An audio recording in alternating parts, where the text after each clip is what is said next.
നിങ്ങളെല്ലാവരെയും വളരെ സ്നേഹത്തോടു കൂടി ഈ ആരാധനയിലേക്ക് സ്വാഗതം ചെയ്യുന്നു. നിങ്ങൾ നൽകുന്ന എല്ലാ സഹകരണത്തിനും പ്രാർത്ഥനയ്ക്കും പ്രത്യേകം നന്ദി അർപ്പിക്കുന്നു.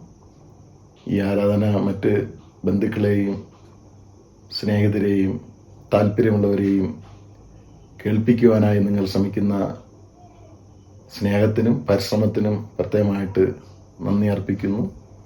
ദൈവം നിങ്ങളെ അനുഗ്രഹിക്കട്ടെ. ആമേൻ.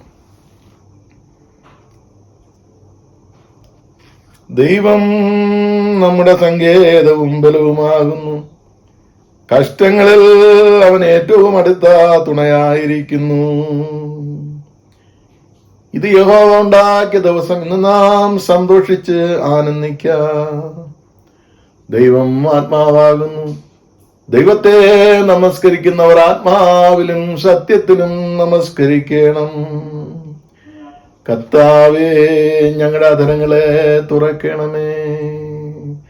എന്നാൽ ഞങ്ങളുടെ വായ് നിന്റെ സ്തുതിയെ വർണ്ണിക്കും.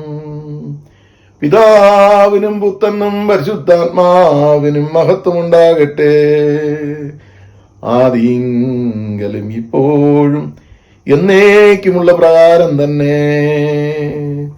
ആമേൻ. കർത്താവിൻ്റെ അത്താഴ ശുശ്രൂഷ ക്രമത്തിലെ ചില ഭാഗങ്ങൾ നമുക്ക് ഇന്നത്തെ ആരാധനയ്ക്ക് വേണ്ടി ഉപയോഗിക്കാം. പ്രാർത്ഥിക്കാം. സർവശക്തനായ ദൈവമേ, നിനക്ക് സകല ഹൃദയങ്ങളും തുറന്നിരിക്കുന്നവയും സകല ആഗ്രഹങ്ങളും അറിയപ്പെട്ടവയും നിന്നിൽ നിന്ന് രഹസ്യങ്ങളൊന്നും മറവല്ലാത്തതുമാകുന്നുവല്ലോ. ഞങ്ങൾ നിന്നെ പൂർണ്ണമായി സ്നേഹിപ്പാനും നിന്റെ പരിശുദ്ധാമത്തെ യോഗ്യമായി മഹത്വപ്പെടുത്തുവാനും നിന്റെ പരിശുദ്ധാത്മാവിന്റെ നിശ്വാസത്താൽ ഞങ്ങളുടെ ഹൃദയങ്ങളെ നിലവുകളെ ഞങ്ങളുടെ കർത്താവായ യേശുക്രിസ്തു മൂലം വെടിപ്പാക്കണമേ. ആമേൻ.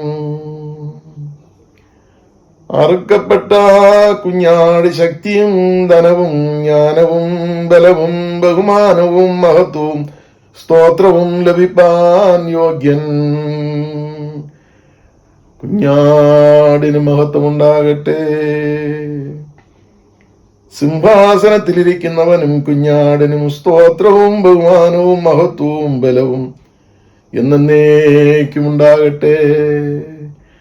കുഞ്ഞാടിന് മഹത്വം ഉണ്ടാകട്ടെ. അറുക്കപ്പെട്ടവനെ, നീ നിന്റെ രക്തം കൊണ്ട് സർവഗോത്രത്തിലും ഭാഷയിലും വംശത്തിലും ജാതിയിലും നിന്നുള്ളവരെ ദൈവത്തിനായി വിലയ്ക്ക് വാങ്ങി. നീ യോഗ്യൻ. കുഞ്ഞാടിന് മഹത്വമുണ്ടാകട്ടെ. രക്ഷ എന്നുള്ളത് സിംഹാസനത്തിലിരിക്കുന്നവനായ നമ്മുടെ ദൈവത്തിന്റെയും കുഞ്ഞാടിന്റെയും ദാനം. ആമേൻ. നമ്മുടെ ദൈവത്തിന് എന്നേക്കും സ്തുതിയും മഹത്വവും ജ്ഞാനവും സ്തോത്രവും ബഹുമാനവും ശക്തിയും ബലവും. ആമേൻ. നമുക്ക് പാപമില്ല എന്ന് നാം പറയുന്നെങ്കിൽ നമ്മെ തന്നെ വഞ്ചിക്കുന്നു. സത്യം നമ്മിൽ ഇല്ലാതെയായി. നമ്മുടെ പാപങ്ങൾ ഏറ്റു പറയുന്നുവെങ്കിൽ ദൈവം നമ്മോട് പാപങ്ങളെ ക്ഷമിച്ച് അനീതിയും പോക്കി നമ്മെ ശുദ്ധീകരിപ്പാൻ തക്കോണം വിശ്വസ്തനും നീതിമാനുമാകുന്നുവെന്ന് വിശുദ്ധ തിരുവെഴുത്ത് നമ്മെ പഠിപ്പിക്കുന്നു. നീതിമാൻ ആരുമില്ല, ഒരുത്തൻ പോലുമില്ല. എല്ലാവരും പാപം ചെയ്തു ദൈവദേശില്ലാത്തവരായി തീർന്നു. പാപത്തിന്റെ ശമ്പളം മരണമത്രേ, ദൈവത്തിന്റെ കൃപാവരമോ നമ്മുടെ കർത്താവായ യേശുക്രിസ്തുവിൽ നിത്യജീവൻ തന്നെ. നമ്മുടെ കുറവുകളെ ദൈവസന്നിധിയിൽ നമുക്ക് ഏറ്റു പറയാം. അറിഞ്ഞും അറിയാതെയും വാക്കിലും പ്രവൃത്തിയിലും ചിന്തകളിലും നാം ചെയ്തു പോയ കുറവുകളെ ദൈവസന്നിധിയിൽ ഏറ്റു പറഞ്ഞ് നമുക്ക് പ്രാർത്ഥിക്കാം. ഒരുമിച്ച് അപേക്ഷിക്കാം. സ്വർഗസ്ഥ പിതാവേ, ഞങ്ങൾ നിനക്കും ഞങ്ങളുടെ അയൽക്കാർക്കും വിരോധമായി പാപം ചെയ്തിരിക്കുന്നു എന്ന് ഏറ്റു പറയുന്നു. ഞങ്ങൾ പ്രകാശത്തിലല്ല ഇരുട്ടിലത്രേ നടന്നിരിക്കുന്നത്. ഞങ്ങൾ കർത്താവിന് നാം ഉച്ചരിക്കുന്നെങ്കിലും ഞങ്ങൾ അനീതി വിട്ടകന്നിട്ടില്ല. ഞങ്ങളോട് കരുണയുണ്ടാകണമേ. യേശു ക്രിസ്തുവിനത്തെ ഞങ്ങളുടെ സകല പാപങ്ങളും ഞങ്ങളോട് ക്ഷമിക്കണമേ. നിന്റെ പരിശുദ്ധാത്മാവിനാൽ ഞങ്ങളെ വെടിപ്പാക്കണമേ. ഞങ്ങളെ മനോസാക്ഷികളെ ഉണർത്തണമേ. മറ്റുള്ളവരോട് ഹൃദയപൂർവ്വം ക്ഷമിപ്പാൻ തക്ക പ്രാപ്തി ഞങ്ങൾക്ക് നൽകണമേ. നിന്റെ നാമത്തിന്റെ മഹത്വത്തിനായി ജീവന്റെ പുതുക്കത്തിൽ മേലാൽ നിന്നെ സേവിപ്പാൻ ഞങ്ങൾ കൃപ നൽകണമെന്ന് ഞങ്ങളുടെ കർത്താവായ യേശുക്രിസ്തു മൂലം ഞങ്ങൾ അപേക്ഷിക്കുന്നു. ആമേൻ. നമുക്കുള്ള മഹാപുരോഹിതൻ നമ്മുടെ ബലഹീനതകളിൽ സഹതാപം കാണിപ്പാൻ കഴിയാത്തവനല്ല. പാപമൊഴികെ സർവത്തിനും നമുക്ക് തുല്യമായി പരീക്ഷിക്കപ്പെട്ടവനെ അത്രേ നമുക്കുള്ളത്. ഒരുത്തൻ പാപം ചെയ്തുവെങ്കിലോ നീതിമാനായ യേശു ക്രിസ്തു എന്ന കാര്യസ്ഥൻ നമുക്ക് പിതാവിന്റെ അടുക്കലുണ്ട്. അവൻ നമ്മുടെ പാപങ്ങൾക്ക് പ്രായശ്ചിത്തമാകുന്നു. നമ്മുടേതിന് മാത്രമല്ല, സർവ്വലോകത്തിന്റെ പാപത്തിനും തന്നെ.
മനപൂർവമായ മാനസാന്തരത്തോടും സത്യവിശ്വാസത്തോടും തങ്ങളിലേക്ക് തിരികെയും തങ്ങളുടെ സഹോദരോട് ക്ഷമിക്കുകയും ചെയ്യുന്ന എല്ലാവർക്കും പാവചനം നൽകുമെന്ന് തന്റെ മഹാകരുണയാൽ വാഗ്ദത്തം ചെയ്തിരിക്കുന്ന സ്വർഗസ്ഥ പിതാവായ സർവശക്തിയുള്ള ദൈവം നമ്മുടെ കർത്താവായ യേശുക്രിസ്തു മൂലം നമ്മോട് കരുണയുണ്ടായി നമ്മുടെ സകല പാപങ്ങളും ക്ഷമിച്ച് അവയിൽ നമ്മെ വിടുവിച്ച് സകല നന്മയിലെ ഉറപ്പിച്ച് ബലപ്പെടുത്തി നമ്മെ നിത്യജീവങ്കിലേക്ക് പ്രവേശിപ്പിക്കട്ടെ. ആമേൻ. ദൈവമേ, നിനക്ക് സ്തോത്രം. ദൈവവചന ശുശ്രൂഷ കർത്താവ് നിങ്ങളോടുകൂടെ ഇരിക്കട്ടെ. നാം എല്ലാവരോടുകൂടെയും. പെന്തക്കോസിന് പിൻപ് 26-ാം ഞായർ പെൺ ശിശു ഞായർ, പെൺകുഞ്ഞുങ്ങളെ സംരക്ഷിക്കുക. നീക്കുള്ള പ്രത്യേക അപേക്ഷ. സൃഷ്ടാവായ ദൈവമേ, നിന്റെ രൂപത്തിലും സാദൃശ്യത്തിലും പുരുഷനെയും സ്ത്രീയെയും സൃഷ്ടിച്ചല്ലോ. ഞങ്ങളുടെ സഭയിലെയും സമൂഹത്തിലെയും പെൺകുഞ്ഞുങ്ങൾക്കായി ഞങ്ങൾ നിനക്ക് സ്തോത്രം ചെയ്യുന്നു. ലൈംഗിക ചൂഷണത്തിനും പീഡനത്തിനും ബാലവേലയ്ക്കും ഇരയാകുന്ന പെൺകുഞ്ഞുങ്ങൾക്കായി ഞങ്ങൾ പ്രാർത്ഥിക്കുന്നു. പെൺകുട്ടികളുടെ നേർക്കുണ്ടാകുന്ന അതിക്രമങ്ങൾക്കെതിരായും ഭ്രൂണഹത്യക്കെതിരായും പോരാടുവാൻ ഞങ്ങൾക്ക് ശക്തി നൽകണമേ. പെൺകുഞ്ഞുങ്ങളെ ആദരിക്കുവാനും സംരക്ഷിക്കുവാനും അവരുടെ ഭാവി ഉറപ്പിക്കുവാനും ഞങ്ങളെ ശക്തരാക്കണമെന്ന് ഞങ്ങളുടെ കർത്താവായ യേശുക്രിസ്തു മൂലം ഞങ്ങൾ നിന്നോട് അപേക്ഷിക്കുന്നു. ആമേൻ. Today's first lesson is taken from Job chapter 42 verses 10 to 17. Job chapter 42 verses 10 to 17. After Job had prayed for his friends, the Lord made him prosperous again and gave him twice as much as before he had. All his brothers and sisters and everyone who had known him before came and ate with him in his house. They comforted and consoled him over all the troubles the Lord had brought upon him, and each one gave him a piece of silver and a gold ring. The Lord blessed the latter part of Job's life more than the first. He had 14,000 sheep, 6,000 camels, and 1,000 yoke of oxen, and 1,000 donkeys. And he also had 7 sons and 3 daughters. The first daughter he named Jemimah, the second Keziah, and the third Keren-Hapuk. Nowhere in all the land were there found women as beautiful as Job's daughters, and their father granted them an inheritance along with their brothers. After this, Job lived 140 years. He saw his children and their children to the 4th generation, and so he died old and full of years. Here ends the first lesson.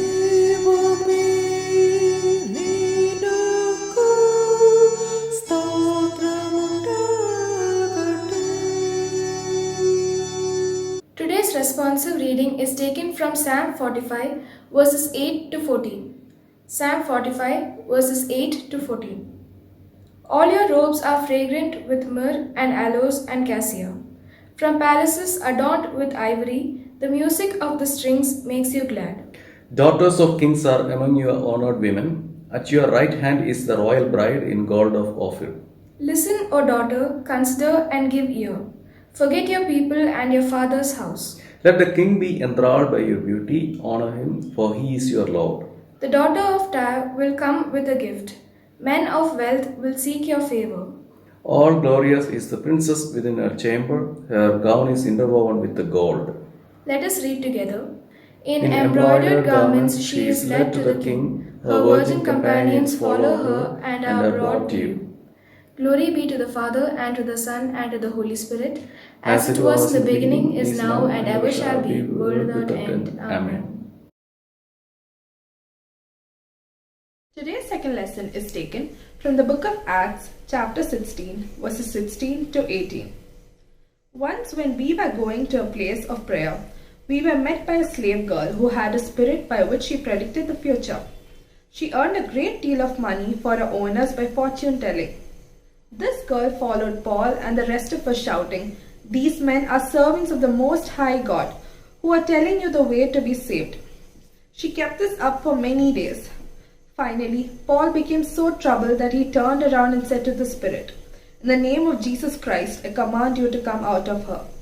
At that moment, the spirit left her. Here ends the second lesson.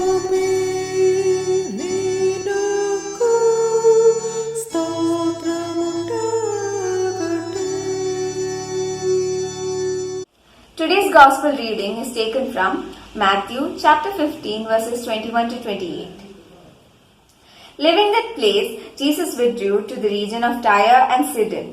A Canaanite woman from that vicinity came to him, crying out, "Lord, Son of David, have mercy on me. My daughter is suffering terribly from demon possession." Jesus did not answer a word, so his disciples came to him and urged him, "Send her away, for she keeps crying out after us." He answered, "I was sent only to the lost sheep of Israel." The woman came and knelt before him. Lord, help me, she said. He replied, It is not right to take the children's bread and toss it to their dogs. Yes, Lord, she said. But even the dogs eat the crumbs that fall from their master's table. Then Jesus answered, Woman, you have great faith. Your request is granted. And her daughter was healed from that very hour. Here ends the Gospel reading.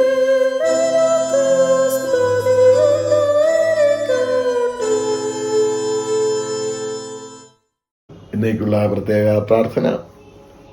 നമ്മുടെ ജീവിതത്തിൽ ചെയ്ത ദൈവം നമുക്ക് ചെയ്തു തന്ന എല്ലാ ഉപകാരങ്ങൾക്കായും നമുക്ക് ദൈവത്തിന് സ്തോത്രം പറയാം.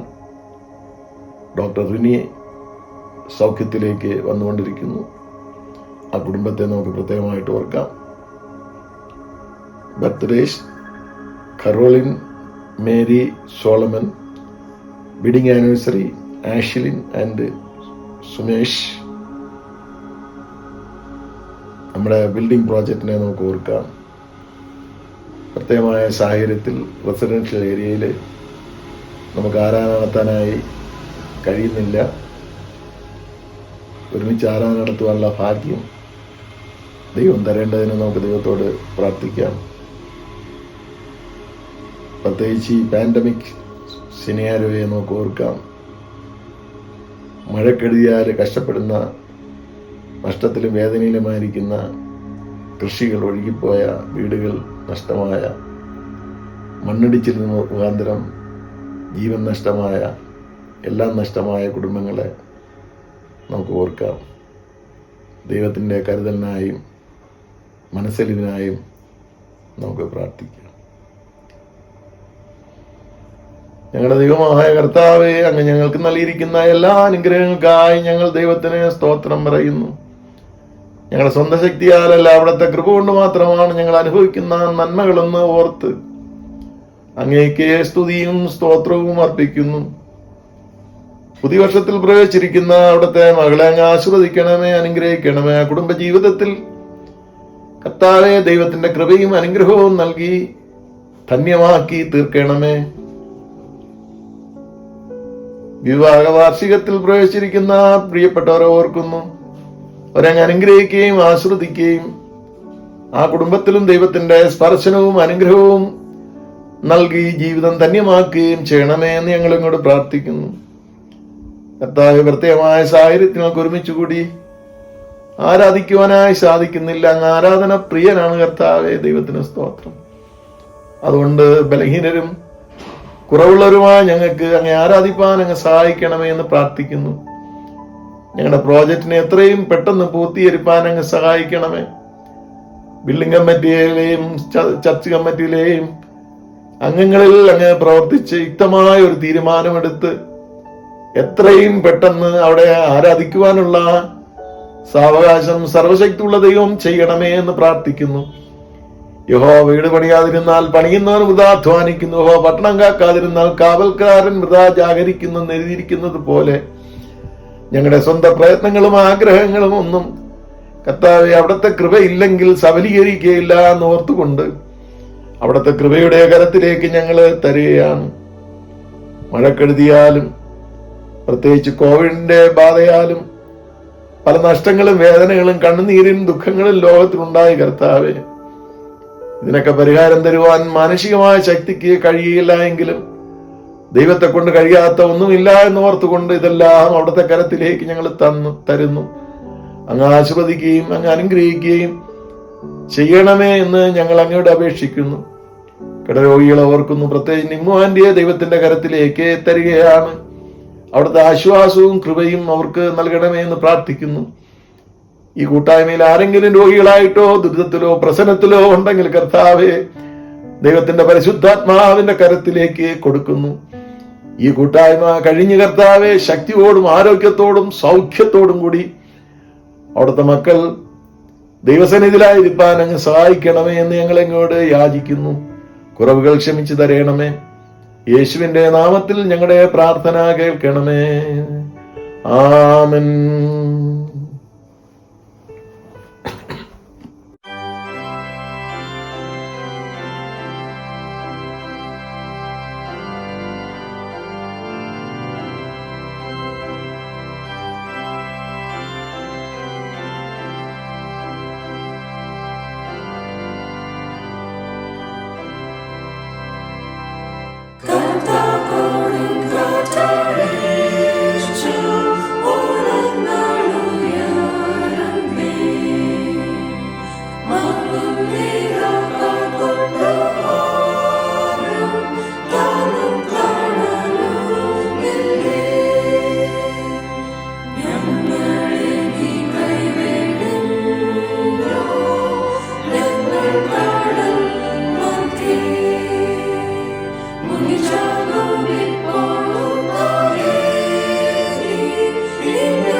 പ്രാർത്ഥിക്കാം. എല്ലാ നല്ല ദാനങ്ങളുടെയും അനുഗ്രഹത്തിൻ്റെയും ഉറവിടമായ ഞങ്ങളുടെ കർത്താവേ, അങ്ങ് നൽകിയിരിക്കുന്ന ധന്യമായ ജീവിതത്തിനായി ഞങ്ങൾ ദൈവത്തിന് സ്തോത്രം പറയുന്നു. പ്രത്യേകാൽ ഞങ്ങളുടെ സഭയിലും കുടുംബങ്ങളിലും ദൈവം ദാനം ചെയ്തിരിക്കുന്ന പെൺമക്കൾക്കായി ദൈവത്തിന് സ്തോത്രം. അവരെ ദൈവഭക്തിയിലും പ്രത്യാശയിലും ആരോഗ്യത്തിലും വളർത്തുവാൻ അങ്ങ് സഹായിക്കണമേ എന്ന് പ്രാർത്ഥിക്കുന്നു. ഇന്നത്തെ വചനം ആ ഒരു ചൈതന്യത്തിലേക്ക്, അനുഭവത്തിലേക്ക് ഞങ്ങളെ കൊണ്ടെത്തിക്കണമേ എന്നപേക്ഷിക്കുന്നു. യേശുവിൻ്റെ നാമത്തിൽ ഞങ്ങളുടെ പ്രാർത്ഥന കേൾക്കണമേ. ആമേൻ. ഇന്ന് നമ്മൾ ചിന്തിക്കേണ്ടതായ വിഷയം പെൺകുഞ്ഞുങ്ങളെ സംരക്ഷിക്കുക, protecting the girl child. Sunday for girl child. ഇന്ന് പ്രത്യേകമായി പെൺമക്കൾക്ക് വേണ്ടിയുള്ള ഒരു ഞായറാഴ്ചയാണ്. എന്ന് പറഞ്ഞാൽ മറ്റുള്ളവർ അതിൻ്റെ ഭാഗം എന്നുള്ളതല്ല, ആകാതിരിക്കുന്നില്ല. അവരെക്കുറിച്ച് ചിന്തിക്കുന്ന ഒരു പ്രത്യേക ദിനമാണ് ഇന്നത്തെ ദിനം. നിയമപുസ്തകങ്ങളിൽ തുല്യനീതി ആണിനും പെണ്ണിനും വാഗ്ദാനം ചെയ്യുമ്പോൾ പെൺകുട്ടികളുടെ വളർച്ചയും ഉയർച്ചയും ഭീഷണിയായി തീർന്നുകൊണ്ടിരിക്കുന്ന ഒരു കാലഘട്ടമാണ് എന്ന് പത്ര റിപ്പോർട്ടുകളും അനുഭവങ്ങളും വ്യക്തമാക്കിക്കൊണ്ടിരിക്കുന്നു. ഒരു പെൺകുഞ്ഞ് ജനിക്കുമ്പോൾ നെറ്റി ചുളിക്കുന്നവരും ആൺകുഞ്ഞിനെ ആകാംക്ഷിച്ച് നേർച്ചകളും കാഴ്ചകളും നടത്തുന്നവരും ഇല്ലാതില്ല. ചിലരൊക്കെ പെൺകുട്ടികളെ അന്യഭവനത്തിൻ്റെ മുതലായി ചിന്തിക്കുന്നു, ആ രീതിയിൽ അവരെ കാണുന്നു. ദൈവമക്കളായ നമുക്ക് ആൺമക്കളും പെൺമക്കളും തുല്യരാണ് എന്നാണ് ദൈവത്തിൻ്റെ വചനം നമ്മെ പഠിപ്പിക്കുന്നത്. മാത്രമല്ല, ആൺമക്കൾക്ക് പെൺകുട്ടികളെ സഹോദരികളായി കാണുവാനുള്ള മനസ്സും അത്യാവശ്യമാണ്. ചിലയിടത്തൊക്കെ സമീകൃത ആഹാരം നൽകുന്നതിലും അതുപോലെ കരുതുന്നതിലും അവരെ വളർച്ചയെ മുമ്പോട്ട് കൊണ്ടുപോകുന്നതിലും ആൺകുട്ടികൾക്കുള്ള ശ്രദ്ധ പെൺകുട്ടികൾക്ക് നൽകുന്നില്ല എന്നുള്ള അനുഭവങ്ങളും അനുഭവിച്ചും കണ്ടും മനസ്സിലാക്കാൻ സാധിച്ചിട്ടുണ്ട്. വളർച്ചയുടെ ആരംഭഘട്ടത്തിൽ തന്നെ ഇത്തരത്തിലുള്ള വേർതിരിവുകൾ കൽപ്പിക്കുന്നതിൻ്റെ ഫലമായി അവിടെ മാനസികവും ശാരീരികവും ബൗദ്ധികവുമായ വളർച്ചയുടെ നാമ്പ് അടയ്ക്കുന്നതിന് മാത്രമേ ഇത് സഹായിക്കുകയുള്ളൂ എന്ന് ഞാൻ നിങ്ങളെ ഓർമ്മിപ്പിക്കുന്നു. ഇന്ന് പെൺകുട്ടികൾ അവരുടെ ജീവിതത്തിൽ അനുഭവിക്കുന്ന ചില ബുദ്ധിമുട്ടുകളെ ഞാൻ ഓർമ്മിപ്പിക്കുന്നു. പ്രശ്നങ്ങൾ ഇതിലും വലുതാണ് എങ്കിലും ചിലതൊക്കെ ഞാൻ നിങ്ങളുടെ മുമ്പിൽ പറയാനായി ശ്രമിക്കുന്നു. ഒന്നാമത്തത് ഫെയ്റ്റിസൈഡ്, ഭ്രൂണഹത്യ. ശിശു ജനിക്കുമ്പോൾ തന്നെ ഗർഭാശയത്തിൽ വെച്ച് കുഞ്ഞ് പെണ്ണാണെന്ന് മനസ്സിലാക്കുകയും ഡോക്ടറുടെ സഹായത്തോടു കൂടിയോ അല്ലെങ്കിൽ മറ്റ് ഏതെങ്കിലും അശാസ്ത്രീയമായ മാർഗങ്ങൾ ഉപയോഗിച്ചോ കുഞ്ഞിനെ നശിപ്പിക്കുന്ന രീതിയാണ് ഭ്രൂണഹത്യ എന്ന് പറയുന്നത്. അത് കഴിഞ്ഞതിന് ശേഷം മറ്റൊരു രീതിയുണ്ട്. കുഞ്ഞ് ജനിച്ചതിന് ശേഷം ശിശുഹത്യ, ഇൻഫാൻസൈഡ് എന്ന് പറയും. പ്രസവാനന്തരം വലിച്ചെറിയുകയോ ഉപേക്ഷിക്കുകയോ കൊല്ലുകയോ ചെയ്യുന്നതായ അവസ്ഥ. അത് വളർന്നു വന്നതിന് ശേഷം വീണ്ടും അവരെ അനുഭവിക്കുന്ന പ്രശ്നം സെക്സ്വൽ ഹറാസ്മെന്റ്, ലൈംഗികമായ പീഡനം. ഒരുപാട് റിപ്പോർട്ടുകൾ പത്രത്തിൽ വന്നിട്ടുണ്ട്. ഞാൻ അതിനെക്കുറിച്ച് ഇത്തരണത്തിൽ വ്യാഖ്യാനിക്കുവാനായി ശ്രമിക്കുന്നില്ല. അത് മാത്രമല്ല, വീണ്ടും അവരനുഭവിക്കുന്ന മറ്റൊരു ബുദ്ധിമുട്ട് ഇമ്മച്യൂർഡ് സെക്സ്വാലിറ്റി, പക്വതയില്ലാത്ത ലൈംഗിക ചൂഷണം ചെയ്യുന്ന അവസ്ഥ. വീണ്ടും ചില സമൂഹങ്ങളിലൊക്കെ നമ്മൾ ശ്രദ്ധിക്കുമ്പോൾ ചൈൽഡ് ലേബർ, അവരെ കൊണ്ട് പണിയെടുപ്പിക്കുക, കഷ്ടപ്പെടുത്തുക തുടങ്ങി ഒട്ടനവധി നികൃഷ്ടമായ ജീവിതാവസ്ഥയിലൂടെ അവർക്ക് സഞ്ചരിക്കേണ്ടിയിരിക്കുന്നു. ഇതിനൊരു പരിഹാരമുണ്ടാകണമെങ്കിൽ വീട്ടിലെ മുതിർന്നവരും നാട്ടിലെ മുതിർന്നവരും ഈ പെൺകുട്ടികളുള്ള കാഴ്ചപ്പാടുകളെ പറ്റി ശരിയായി മനസ്സിലാക്കുകയും ധാർമ്മികത എന്താണെന്ന് ശരിയായി ഗ്രഹിക്കുകയും സ്കൂളുകളിൽ തന്നെ പെൺകുട്ടികൾക്കും ആൺകുട്ടികൾക്കും പ്രത്യേക പരിശീലനം നൽകുകയും ഇങ്ങനെ ഈ അതുല്യതയെ മാറ്റിക്കളയാനായിട്ട് ശ്രമിക്കുകയും ചെയ്യേണ്ടത് ആവശ്യമാണെന്ന് പ്രാരംഭമായി ഞാൻ നിങ്ങളോട് ഓർമ്മപ്പെടുത്തുകയാണ്. ഒരുപക്ഷെ പെൺകുട്ടികളുടെ വളർച്ചയ്ക്കും ഉയർച്ചയ്ക്കും തടസ്സം കൂടുതലും അമ്മമാരാകുന്നു എന്നുള്ളതുകൊണ്ട് ആ ഒരു കാര്യം വളരെ ദുഃഖത്തോടുകൂടി ഇത്തരണത്തിൽ ഞാൻ ഓർക്കുകയാണ്. ഇന്നത്തെ പാഠഭാഗത്തെ അടിസ്ഥാനപ്പെടുത്തിയും വേദപുസ്തകത്തിലൂടെയുള്ള മറ്റു വീക്ഷണങ്ങളെ അടിസ്ഥാനമാക്കിയും ഈ ചിന്ത നമുക്ക് ഇന്ന് മനസ്സിലാക്കാനായിട്ട് ശ്രമിക്കാം. ദൈവത്തിന്റെ മനുഷ്യ സൃഷ്ടിയുടെ തത്വം എന്താണ്? The philosophy of human creation. ഉൽപ്പത്തി പുസ്തകം 1:27 നമ്മൾ വായിക്കുന്നു, so God created man in his own image, in the image of God he created him, male and female he created dum. ഇങ്ങനെ ദൈവം തന്റെ സ്വരൂപത്തിൽ മനുഷ്യനെ സൃഷ്ടിച്ചു, ദൈവത്തിന്റെ സ്വരൂപത്തിൽ അവനെ സൃഷ്ടിച്ചു, ആണും പെണ്ണുമായി സൃഷ്ടിച്ചു. ഒരുപക്ഷെ ഈ ആണും പെണ്ണുമായി സൃഷ്ടിച്ചു എന്നുള്ള പദം അവിടെ ചേർക്കാതിരുന്നു എങ്കിൽ ആകപ്പാടെ വിപത്തായി പോയതിനെ. വേദപുസ്തകത്തെക്കുറിച്ച് നെഗറ്റീവായി തെറ്റായി ആളുകൾ ചിന്തിക്കും. ആ രീതിയിലുള്ള ദൈവശാസ്ത്രം ഉണ്ടാകും. അപ്പൊ ദൈവത്തിന്റെ സ്വരൂപം എന്ന് പറയുന്നത് ഈ പുരുഷ സ്ത്രീ സ്വഭാവങ്ങളോ രീതികളോ നിഴലായി നമുക്ക് മനസ്സിലാക്കാനായിട്ട് സാധിക്കുന്നു. 26 വാക്യം ഒന്ന് വായിക്കുമ്പോൾ, let us make man in our own image according to our likeness.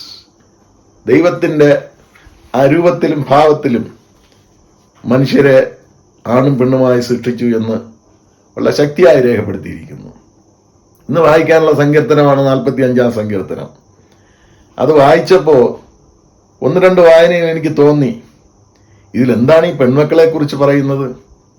വളരെ ശ്രദ്ധിച്ച് വായിച്ചപ്പോൾ ഈ സങ്കീർത്തനം സങ്കീർത്തനങ്ങളിൽ ഒരു ഉത്തമ ഗീതമാണെന്നും അത് ശലോമൻ രചിച്ച് കോരേശ് പുത്രന്മാർ പാടിയ അതിമനോഹരമായ ഒരു കാവ്യമാണെന്നും ഈ കാവ്യത്തിന്റെ കാതലായ ആശയം മശിയയുടെ വേളി കഴിക്കലാണെന്നും ഇങ്ങനെ രാജാവായ മശിയയുടെ വേളി കഴിക്കലിനായി പ്രത്യേകം ചിട്ടപ്പെടുത്തിയ ഒരു ഗായക സംഘം വളരെ മധുരമായി ഈ പാട്ട് പാടുന്നു. അതിൽ ശ്രദ്ധിക്കപ്പെടേണ്ടത്, രാജാവിന്റെ സന്നിധിയിൽ തോഴിമാർക്കും പ്രവേശനം അനുവദിക്കുന്നതിന് പുറമെ വരനെയും വധുവിനെയും തുല്യ ഭാവേന വീക്ഷിക്കുകയും പ്രകീർത്തിക്കുകയും പാടുകയും ചെയ്യുന്നു. സ്ത്രീ ജന്മത്തിന്റെ സാഫല്യത്തിന്റെ മഹനീയത വ്യക്തമാക്കുന്ന, ക്വാളിറ്റി വ്യക്തമാക്കുന്ന ഒരു ഗീതമായി ഈ ഗീതത്തെ കാണാനായിട്ട് സാധിക്കുന്നു. അതുകൊണ്ടായിരിക്കാം പ്രത്യേകിച്ച് വിവാഹ ചടങ്ങുകളിൽ ഈ വേദഭാഗത്തിന്റെ സങ്കീർത്തനത്തിന്റെ ചില ഭാഗങ്ങൾ വായിക്കാറുണ്ട്. വീണ്ടും യോബിന്റെ പുസ്തകം 42-ാം അധ്യായം 10 മുതൽ 17 വാക്യങ്ങളാണ് നമുക്ക് പഴയ നിയമത്തിൽ നിന്ന് ചിന്തിക്കുവാനുള്ളത്. യോബിന്റെ പുസ്തകം വേദപുസ്തകത്തിലെ ഗോത്രപിതാക്കന്മാരുടെ കാലഘട്ടത്ത് അബ്രഹാം, ഇസഹാക്ക്, യാക്കോബ് തുടങ്ങിയവരുടെ കാലഘട്ടത്തിൽ രചിച്ച ഒരു പുസ്തകമാണെങ്കിലും അതിന്റെ മേന്മ വളരെ ശ്ലാഘനീയമാണ് എന്ന് നാം അറിയുന്നു. നാം അറിയുന്നത് പോലെ യോബ് എന്ന ഭക്തനായ മനുഷ്യന്റെ വിശ്വാസത്തിന്റെ ശോധനയിൽ സാത്താനാൽ പരീക്ഷിക്കപ്പെട്ട് തന്റെ ധനം, കുടുംബം, ആരോഗ്യം, സൗന്ദര്യം എല്ലാം നഷ്ടമായ കഥനമായ അനുഭവം. എന്നാൽ വിശ്വാസവും സംയമനവും നിഷ്ഠയും സഹനവും ശീലമാക്കിയ കാരണത്താൽ വിജയം വരിച്ച ഒരു വിശ്വാസവീരന്റെ അനുഭവമാണ് ഈ പുസ്തകത്തിൽ നിന്ന് നമുക്ക് ധ്യാനിച്ചെടുക്കുവാനായി കഴിയുന്നത്. യോബിന്റെ വിശ്വാസ ശോധനയിൽ ഉണ്ടായ കഷ്ടതയുടെ സമയത്ത് അവന്റെ സ്നേഹിതന്മാർ ദൈവഭാഗത്ത് നിൽക്കാതെ ദൈവത്തെക്കുറിച്ച് വിഹിതമല്ലാതെ സംസാരിച്ചു. ഇങ്ങനെ അവർ ദൈവകോപത്തിന് പാത്രീഭൂതരായി. ഈ കാരണത്താൽ അതിന് പ്രായശ്ചിത്തമായി 7 കാളകളെയും 7 ആട്ടിൻകൊറ്റന്മാരെയും യോബിനടുക്കൽ പോയി യാഗം കഴിച്ച്, ഹോമയാഗം കഴിച്ച് പ്രായശ്ചിത്തം നേടുവാനായി ദൈവം യോബിന്റെ സ്നേഹിതന്മാരോട് പറയുന്നു. അതനുസരിച്ച് അവരതിന് വിധേയപ്പെട്ട് യാഗം കഴിക്കുകയും അങ്ങനെ യോബിന്റെ മുഖത്തെ യഹോവ ആദരിക്കുകയും അതോടൊപ്പം യോബ് തന്റെ സ്നേഹിതന്മാർക്ക് വേണ്ടി മധ്യസ്ഥ പ്രാർത്ഥന നടത്തി എന്ന് നാം ദൈവത്തിന്റെ വചനത്തിൽ വായിക്കുന്നു. ഈ പ്രാർത്ഥനയിൽ ദൈവം യോബിന്റെ സ്ഥിതിക്ക് മാറ്റം വരുത്തുകയും നഷ്ടപ്പെട്ട സകലതും ഇരട്ടിയായി കൊടുക്കുകയും ചെയ്തു. തുടർന്ന് അവന്റെ സഹോദരിമാരും സഹോദരന്മാരും മുൻകാല പരിചയത്തിലെ സ്നേഹിതന്മാരും അവന്റെ വീട്ടിൽ വന്ന് യോബിനോടൊപ്പം ഭക്ഷണം കഴിച്ചു. യോബിന് യഹോവ നൽകിയ അനർത്ഥത്തെക്കുറിച്ച് അവർ സഹതപിക്കുകയും ചെയ്തു. ഓരോരുത്തൻ അവന് ഓരോ പൊൻനാണയവും ഓരോ പൊൻമോതിരവും കൊടുത്തുവെന്ന് യോബിന്റെ പുസ്തകം 42-ാം അധ്യായത്തിൽ നിന്ന് നാം വായിക്കുന്നു. മുൻകാലത്തേക്കാൾ അധികം സമ്പത്തുണ്ടായി. കൂടാതെ 7 പുത്രന്മാരും 3 പുത്രിമാരും ഉണ്ടായി. നമ്മുടെ പ്രധാന ചിന്ത അടുത്ത ഭാഗത്താണ് നമുക്ക് വായിച്ച് മനസ്സിലാക്കാനായി സാധിക്കുന്നത്. പുരുഷ മേധാവിത്വം നിലനിന്ന കാലഘട്ടത്തിൽ യോബിന്റെ ആൺമക്കളുടെ പേരുകൾ രേഖപ്പെടുത്താതെ 3 പെൺമക്കളുടെ പേരുകൾ രേഖപ്പെടുത്തിയിരിക്കുന്നു. സാധാരണ വേദപുസ്തകത്തില് അവിടെയും ഇവിടെയും ഒക്കെ ചില പേരുകൾ ഉണ്ടെങ്കിൽ തന്നെയും പുരുഷന്മാരുടെ പേരാണ് എഴുതുവാനും രേഖപ്പെടുത്തുവാനും നിലനിർത്തുവാനും ശ്രമിക്കുന്നത്. ആ പേരുകൾ എങ്ങനെയാണ്? യമീമ, കെസിയ, കേരൻ, ഹപ്പുക്ക്, അതുമാത്രമല്ല, പ്രത്യേകമായി രേഖപ്പെടുത്തിയിരിക്കുന്നത് യോബിന്റെ പുത്രിമാരെ പോലെ സൗന്ദര്യമുള്ള സ്ത്രീകൾ ദേശത്തെങ്ങും ഉണ്ടായിരുന്നില്ല എന്നും നാം വായിക്കുന്നു. ഒടുവിലായി അവിടെ അപ്പൻ നീതിമാനും ഭക്തനുമായിരുന്നു. സഹോദരന്മാർക്ക് മുതൽ കൊടുത്തതുപോലെ അപ്പൻ ഈ പെൺമക്കൾക്കും അവകാശം കൊടുത്തു എന്ന് രേഖപ്പെടുത്തുന്നു. നമുക്കെല്ലാവർക്കും അറിയാം, പെൺമക്കൾക്കുള്ള തുല്യ അവകാശത്തിന്റെ നിയമങ്ങൾ പലയിടത്തും പാസ്സായത് ഈ കാലഘട്ടങ്ങളിലൊക്കെയാണ്. എന്നാൽ ആ ഒരു കാലഘട്ടത്തിൽ, ഞാൻ നേരത്തെ പറഞ്ഞ പോലെ പ്രാചീന കാലഘട്ടത്തിൽ, ഗോത്രപിതാക്കന്മാരുടെ കാലഘട്ടത്തിൽ ഈ ഒരു നീതി, ആണിനും പെണ്ണിനും തുല്യമായ നീതി ഭക്തനായ യോബ് അനുവദിച്ചു കൊടുത്തു എന്നുള്ളത് ഒരു ദൈവപ്രവൃത്തിയാണ് എന്ന് നാം അറിഞ്ഞിരിക്കേണ്ടതാണ്.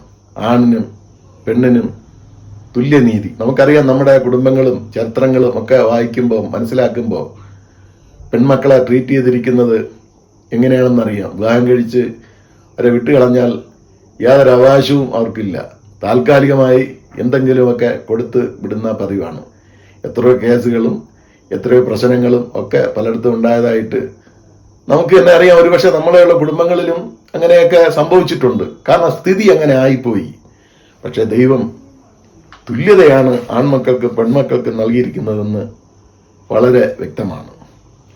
അപ്പോസ്തല പ്രവൃത്തികളുടെ പുസ്തകം 16-ാം അധ്യായം 16 മുതൽ 18 വരെയുള്ള ഭാഗങ്ങൾ, ഈ ഭാഗം വായിച്ചപ്പോൾ ഞാൻ വിചാരിച്ചു, എന്താണ് ഈ ഇന്നത്തെ ചുറ്റുപാടുമായിട്ട്, പ്രത്യേകിച്ച് ഈ പെൺകുട്ടികളുമായി ബന്ധപ്പെട്ട അനുഭവത്തിൽ ഈ ഭാഗം എങ്ങനെ ചിന്തിക്കാൻ കഴിയും? ബാല്യക്കാരിയായ വെളിച്ചപ്പാടത്തി ഇവ ലക്ഷണം പറയുന്നതിലൂടെ ഇവളെ യജമാനന്മാർക്ക് സാമ്പത്തിക നേട്ടമുണ്ടാക്കി കൊടുക്കുന്നവൾ, പൗലുസിനെയും ശീലാസിനെയും അവർ പ്രാർത്ഥനാ സ്ഥലത്തേക്ക് പോകുമ്പോൾ പിന്തുടർന്ന് പതിവായി അവരെക്കുറിച്ച് വെളിച്ചപ്പാട് പറയും. ഇങ്ങനെയാണ് പറയുന്നത്, ഈ മനുഷ്യർ അത്യുന്നതനായ ദൈവത്തിന്റെ ദാസന്മാർ, രക്ഷാമാർഗം നിങ്ങളോട് അറിയിക്കുന്നവർ. അപ്പോസ്തല പ്രവൃത്തി പുസ്തകം 16-ാം അധ്യായം 17-ാം വാക്യം. പക്ഷെ ഇത് പറഞ്ഞതും സത്യമാണ് പറഞ്ഞത്. എങ്കിലും ഇവിടെ എന്ത് ചെയ്തു? പൗലോസ് അവളെ തിരിഞ്ഞു നോക്കി, മുഷിഞ്ഞു, അവളുടെ ഭൂതത്തെ യേശുവിന്റെ നാമത്തിൽ പുറത്താക്കി എന്ന് രേഖപ്പെടുത്തിയിരിക്കുന്നു. ഇതിന്റെ ഫലമായി പൗലൂസിനും ശീലാസിനും തുടർന്ന് അടിയും ഉപദ്രവവും ജയിൽവാസവും ഒക്കെ സംഭവിച്ചു. എങ്കിലും നമ്മൾ ശ്രദ്ധിക്കപ്പെടേണ്ട വിഷയം, ഈ സ്ലേവ് ഗേളിന്റെ, ഇംഗ്ലീഷിൽ സ്ലേവ് ഗേൾ എന്നാണ് രേഖപ്പെടുത്തിയിരിക്കുന്നത്, ജീവിത വൈകല്യം മുതലെടുപ്പ് നടത്തി എക്സ്പ്ലോയിറ്റ് ചെയ്തിരുന്ന, അവളെ വൈകല്യത്തെ മുതലെടുപ്പ് നടത്തി ധനം സമ്പാദിച്ചിരുന്ന, ചൂഷണം ചെയ്തിരുന്ന യജമാനന്മാരുടെ നടപടിയെ പൗലോസ് ഇല്ലാതാക്കി. അതാണ് നമ്മളിവിടെ ശ്രദ്ധിക്കപ്പെടേണ്ടതായ വിഷയം. അതോടൊപ്പം തന്നെ ബാല്യക്കാരത്തിയെ പൈശാചിക ബന്ധനത്തിൽ നിന്ന് സ്വാതന്ത്ര്യം നൽകുകയും ചെയ്തു.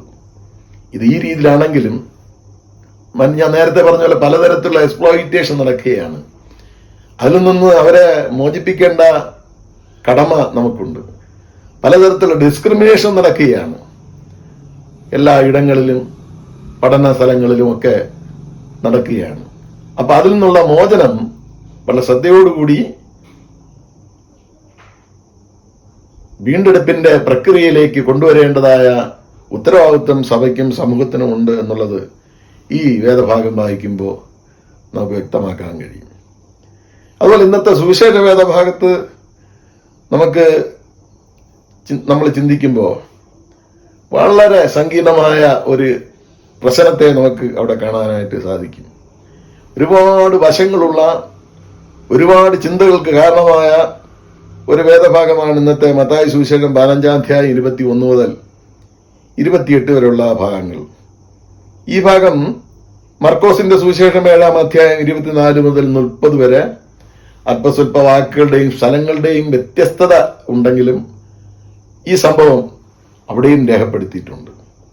മർക്കോസ് പറയുമ്പോൾ സീറോ ഫെനീഷ്യൻ സ്ത്രീ എന്നും, മത്തായി പറയുമ്പോൾ ശമരിയാക്കാരെത്തി യേശുവിൻ്റെ അടുക്കൽ വന്ന് തൻ്റെ മകളെ രോഗസൗഖ്യത്തിന് വേണ്ടി അപേക്ഷിച്ചു എന്നും പറയുന്നു. രണ്ടും ഒന്ന് തന്നെയാണ്. ഈ സ്ഥലം നമ്മൾ മനസ്സിലാക്കുമ്പോൾ ഏലിയാവ് തന്റെ പ്രവൃത്തി നടത്തിയിരുന്ന സ്ഥലമാണ് എന്ന് നാം അറിയേണ്ടതായിട്ടുണ്ട്. ഈ ഫിനീഷ്യ എന്ന് പറയുന്ന സ്ഥലം പുറജാതിക്കാര് താമസിക്കുന്ന സ്ഥലമാണ്. മത്തായി സുവിശേഷം 10-ാം അധ്യായം 5-ാം വാക്യം വായിക്കുമ്പോൾ യേശു ശിഷ്യന്മാരടുത്ത് അവർ പറഞ്ഞയച്ചപ്പോൾ പറഞ്ഞു, ജാതികളുടെ അടുക്കൽ പോകരുത് എന്ന്. അങ്ങനെ അവരുടെ അടുക്കൽ പോകാതെ മറ്റുള്ള ഇസ്രായേലിലെ കാണാതായ ആടുകളുടെ അടുക്കിലേക്ക് പോകാനായിട്ട് അവരെ നിഷ്കർഷിച്ചു. ശിഷ്യന്മാര് അത് ചെയ്യുകയും ചെയ്തു. പക്ഷെ ഇപ്പോൾ യേശുക്രിസ്തു ഇവിടെ ഈ കനാന്യ സ്ത്രീയുമായിട്ട് ഡയലോഗ് നടത്തുന്നു, സംഭാഷിക്കുന്നു, സംസാരിക്കുന്നു, ഇടപെടുന്നു. പ്രത്യേകിച്ച് ഈ സ്ഥലം എന്ന് പറയുന്നത് വളരെ പ്രശസ്തിയായ ഒരു സ്ഥലമാണ്. സംസ്കാരത്തിന്റെ ആരംഭത്തിന്റെ ഒരു സ്ഥലം എന്നാണ് അറിയപ്പെടുന്നത്. കാരണം പെപ്രസ് എന്ന് പറയുന്ന ചെടി കണ്ടുപിടിക്കുകയും പേപ്പർ ഉണ്ടാക്കുകയും പെപ്രസ് ഈജിപ്തിലേക്ക് കയറ്റി അയക്കുകയും ചെയ്യുന്ന, ഒരുപക്ഷെ സംസ്കാരത്തിന്റെ ആരംഭ സ്ഥലമെന്ന് വിശേഷിപ്പിക്കുന്ന ഒരു സ്ഥലത്താണ് ഇപ്പോൾ യേശു നിൽക്കുന്നത്. ഒരു കനാന്യ സ്ത്രീ യേശുവിന്റെ അടുക്കിലേക്ക് വരുന്നു. കനാന്യരെ കുറിച്ച് ചരിത്രം പറയുന്നത് അന്നത്തെ കാലഘട്ടത്തിൽ ചിന്തിച്ചിരുന്നത് തൊട്ടിൽ മുതൽ ചുടല വരെ മാസമുറയുള്ളവർ എന്നുള്ളതാണ്. ലൈഫ് ലോങ് അൺഹോളി, അങ്ങനെ ഒരു സ്ത്രീ. അപ്പൊ ദേശം, ഭാഷ, മതം, വംശം, ലിംഗം, ഈ പരിമിതികളെ എല്ലാം അതിജീവിക്കുന്ന യേശുവിന്റെ സ്നേഹ പകർച്ചയുടെ ഒരു ഭാഗമാണ്, ഒരു സാക്ഷ്യമാണ് ഇതിൽ നിന്ന് നമുക്ക് മനസ്സിലാക്കാൻ സാധിക്കുന്നത്. ശമരിയ സ്ത്രീയുടെ യേശുവിനെ തേടിയുള്ള വരവ്, ഈ വരവ് ദൈവത്തിന്റെ ഹൃദയം, ദൈവത്തിന്റെ മനസ്സ് എന്താണ് സ്ത്രീകളോട് അല്ലെങ്കിൽ പെൺകുഞ്ഞുങ്ങളോട് എന്ന് വെളിപ്പെടുത്തുന്ന ഒരു മനോഹര സംഭവമായി ഈ സംഭവത്തെ നമുക്ക് വിലയിരുത്താം. അവൾ യേശുവിനെ വിളിക്കുകയാണ്, യേശുവിനെ സംബോധന ചെയ്യുകയാണ്. എന്താണ്? യേശുവേ, ദാവീദ് പുത്ര, എന്നോട് കരുണ തോന്നണമേ എന്നുള്ള സംബോധന പ്രാർത്ഥനയാണ് അവൾ ആരംഭിച്ചത്. അപ്പൊ യേശു ആരാണ്, ദൈവം ആരാണെന്ന് വ്യക്തമായ അറിവിൽ നിന്ന് ഉടലെടുത്ത വാചകങ്ങൾ ചുരുക്കമായി കൂട്ടിച്ചേർത്ത് യേശുവിനോടുകൂടി പ്രാർത്ഥിക്കുന്ന, അപേക്ഷിക്കുന്ന ഒരു തൊട്ടുകൂടായ്മയും തീണ്ടിക്കൂടായ്മയും നിലനിന്ന കാലഘട്ടത്തിൽ യേശുവിനെ ആദരവോടുകൂടി സ്വീകരിക്കുന്ന ഒരു കനാന്യ സ്ത്രീയുടെ അപേക്ഷ. രണ്ടാമത് നമ്മൾ വായിക്കുമ്പോൾ യേശു ഒരു ഒറ്റ വാക്കുപോലും ഇതിന് മറുപടി പറഞ്ഞില്ല എന്നുള്ളതാണ്. യേശുവിന്റെ ശാന്തതയെക്കുറിച്ച് ധാരാളമായിട്ട് പഠിക്കുവാനുണ്ട്. പക്ഷെ ആ ഒരു ഭാഗത്തേക്ക് ഞാൻ പോകുന്നില്ല. നമുക്ക് മറ്റൊരു വിഷയം ഇതിനകത്ത് ചിന്തിക്കുവാനുള്ളത് കൊണ്ട് ആ ഭാഗത്തേക്ക് ഞാൻ പോകുന്നില്ല. എന്നാൽ രണ്ടാമത് അവളുടെ നിലവിളിയും വന്ദനവും കേട്ടിട്ട് യേശുവിന്റെ ശിഷ്യന്മാർക്കും മനസ്സലിഞ്ഞു. അവർ പറഞ്ഞു, നമ്മുടെ പിന്നാലെ നിലവിളിച്ചുകൊണ്ട് വരുന്നു, അവളെ പറഞ്ഞേക്കണമേ. കർത്താവേ, അവൾ നിലവിളിക്കുകയാണ്, അതുകൊണ്ട് അവളെ പറഞ്ഞേക്കണമേ. ഈ ഭാഗങ്ങൾ വായിക്കുമ്പോൾ നമുക്ക് മനസ്സിലാക്കാൻ സാധിക്കുന്ന, യേശു ഈ സ്ത്രീയുടെ വിശ്വാസത്തെയും പരീക്ഷിക്കുന്നു, മാത്രമല്ല ശിഷ്യന്മാരെയും പരീക്ഷിക്കുന്നു, ശിഷ്യന്മാരുടെ മനോഭാവം എന്താണെന്നും കൂടെ വ്യക്തമാക്കുന്നു. അങ്ങനെ രണ്ടുപേരെയും വിശ്വാസത്തിന്റെ പരീക്ഷയിലൂടെ എന്തൊക്കെയോ പാഠങ്ങൾ യേശുക്രിസ്തു പഠിപ്പിക്കാനായി ശ്രമിക്കുന്നു എന്നുള്ള യേശുവിന്റെ മനസ്സ് നമുക്ക് ധ്യാനത്തിലൂടെ വായിച്ചെടുക്കാനായി സാധിക്കുന്നു. യേശു മറുപടി പറയുന്നു, ഇസ്രായേലിലെ കാണാതായ ആടുകളുടെ അടുക്കലേക്കല്ലാതെ എന്നെ അയച്ചിട്ടില്ല. 25-ാം വാക്യം. അപ്പൊ സ്ത്രീ വീണ്ടും അവൾ നിർത്തുന്നില്ല. കർത്താവേ, എന്നെ സഹായിക്കണമേ എന്ന് പറഞ്ഞ് അവനെ നമസ്കരിക്കുന്നു, വീണ്ടും നമസ്കരിക്കുന്നു, സാഷ്ടാംഗം വീണ് നമസ്കരിക്കുന്നു. അപ്പോൾ യേശു വീണ്ടും പറയുന്നു, മക്കളുടെ അപ്പം എടുത്ത് നായ്ക്കുട്ടികൾക്ക് ഇട്ടുകൊടുക്കുന്നത് നന്നല്ല എന്ന് പറയുന്നു. തുടർന്ന് അവൾ പറയുന്നു, നായ്ക്കുട്ടികളും ഉടയന്മാരുടെ മേശയിൽ നിന്ന് വീഴുന്ന നുറുക്കുകൾ തിന്നാറുണ്ടല്ലോ എന്ന് അവളും യേശുവിനോട് മറുപടി പറയുന്നു.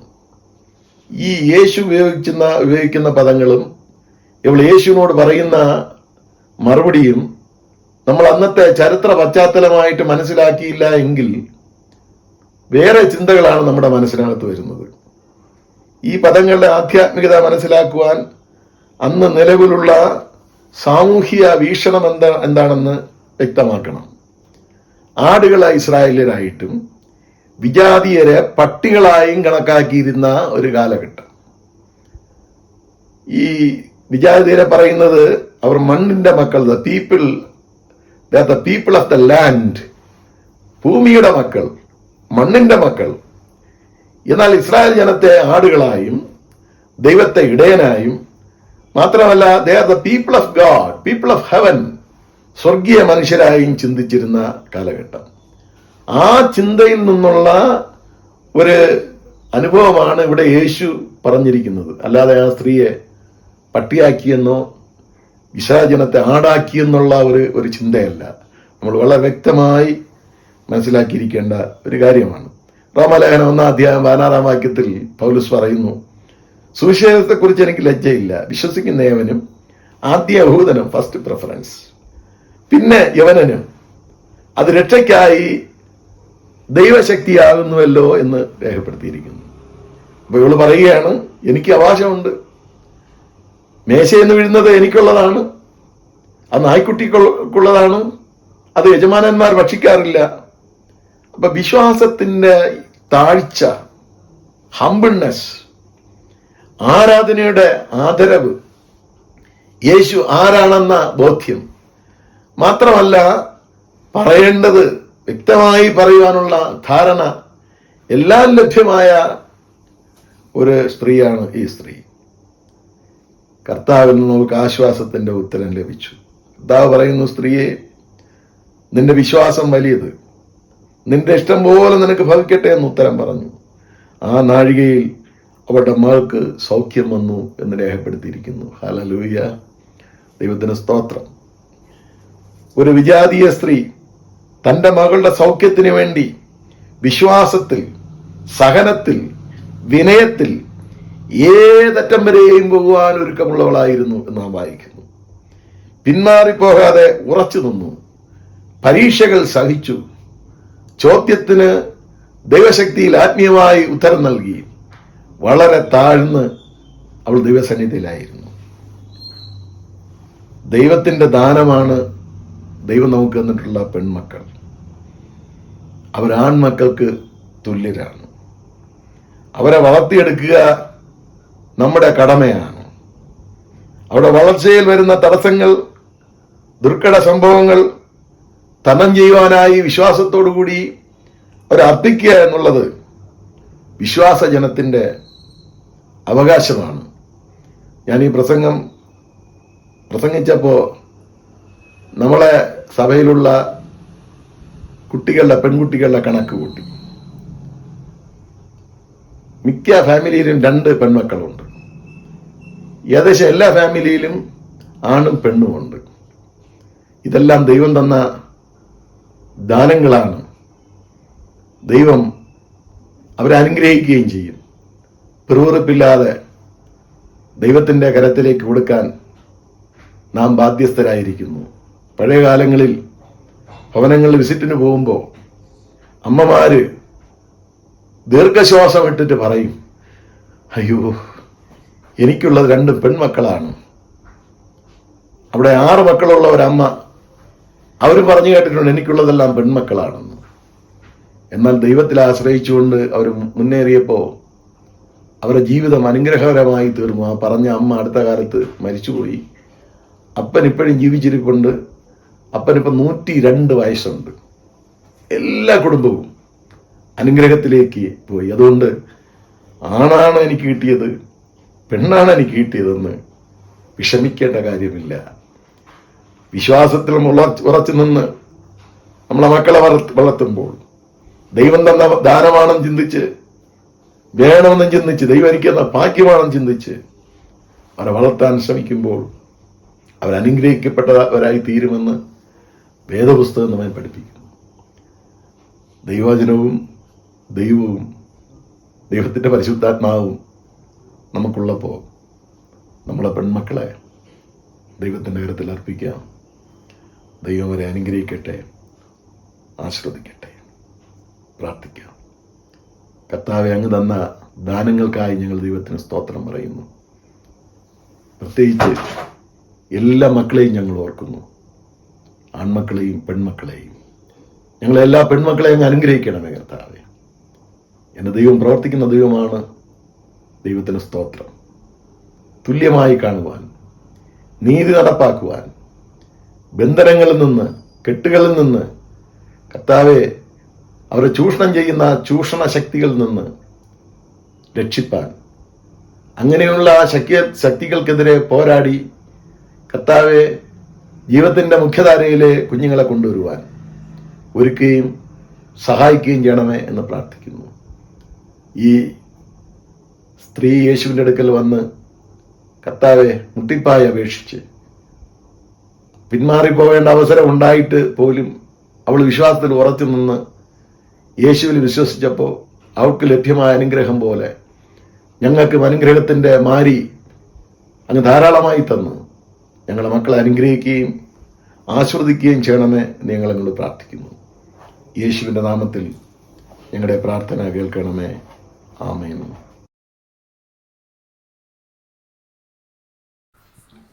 സർവശക്തിയുള്ള പിതാവായി ആകാശത്തെയും ഭൂമിയും സൃഷ്ടിച്ചവനായ ദൈവത്തിൽ ഞാൻ വിശ്വസിക്കുന്നു. അവന്റെ ഏകപുത്രനായി നമ്മുടെ കർത്താവായ യേശുക്രിസ്തുവിലും ഞാൻ വിശ്വസിക്കുന്നു. ഇവൻ പരിശുദ്ധാത്മാവിനാൽ കന്യമറിയിൽ ഉത്പാദിക്കപ്പെട്ട് ജനിച്ച് പൊന്തിയോസ് പിലാത്തോസിന്റെ കീഴിൽ കഷ്ടപ്പെട്ടു, ക്രൂശിക്കപ്പെട്ടു, മരിച്ച് അടക്കപ്പെട്ടു. അവൻ പാതാളത്തിലേക്ക് ഇറങ്ങി, മൂന്നാം ദിവസം മരിച്ചവരിൽ നിന്ന് പിന്നെയും ഉയർത്തെഴുന്നേറ്റു. അവൻ സ്വർഗത്തിലേക്ക് കയറി സർവശക്തിയുള്ള പിതാവായ ദൈവത്തിന്റെ വലത്ത് ഭാഗത്തിരിക്കുന്നു. അവിടെ നിന്ന് അവൻ ജീവനുള്ളവരെയും മരിച്ചവരെയും ന്യായം വിധിപ്പാൻ വരികയും ചെയ്യും. പരിശുദ്ധാത്മാവിലും ഞാൻ വിശ്വസിക്കുന്നു. വിശുദ്ധ കത്തോലിക്ക സഭയിലും വിശുദ്ധന്മാരുടെ സംസർഗത്തിലും പാപമോചനത്തിലും ശരീരത്തിന്റെ പുനരുത്ഥാനത്തിലും നിത്യജീവനിലും ഞാൻ വിശ്വസിക്കുന്നു. ആമേൻ. Let us pray. Lord, our Heavenly Father, thank you for this beautiful Sunday morning you have blessed us with. We thank you for being with us and keeping us safe throughout the week. God, we pray about the current pandemic situation and everyone who is affected by it, and for people facing financial crisis. Please help them get through it. We pray for the sick. Please touch and heal them. We pray for everybody in the service sector who is working for us during this time, and everyone who is stepping out of their houses to go to their workplaces. Please keep them safe till they come back home. Lord, we pray for our country. We pray about the heavy rains affecting different parts, causing landslides and other problems. Please be with the people living in these areas and keep them safe. We remember our theme this Sunday about protecting the girl child. We pray for all the girl children who are being neglected everywhere. We especially remember those in Afghanistan who are being robbed of not just their education but also their futures. We pray that the leaders everywhere take action so that they get back their basic rights. Lord, we pray for all the wings of the church and its activities, the Sunday school, youth fellowship, women's fellowship and choir. Please be with all of us as we prepare for the upcoming programs and help us do it for your glory. We also pray for the church and building committees. Please be with them as they take important decisions. We pray for Satyanarachan, who is leading us in worship. Please bless him and his family. We also pray for Cherry Achan and family and all the members of our church. Please be with us and keep us safe. Lord, we remember our building project. We pray for the contractor who has undertaken our project, the workers and everyone who will be involved in this in the future. Please bless them and their families. Lord, we pray for all the churches around the world, missionaries and people facing persecution. Please be with them and keep them safe. Thank you for listening to our prayers. Please continue to be with us, lead us and guide us. All this in your most holy, precious and mighty name we do ask. Amen. Glory be to God. Welcome one and all in the precious name of our Lord and Savior Jesus Christ. One and all, please join me in thanking our Lord for His providence and for leading us to two donors who have contributed towards our church building project. One from Chinnapanalli Church and the other is St. Mark's Cathedral. May God bless their lives and ministry. Continue to pray in earnest for the successful and early completion of our project. Also bear in mind all the facets of our church. Please do clear your subscription Harvest Festival dues as soon as possible. Thank you, Achan, Rijo and family for helping us with this worship. God bless us all. Thank you.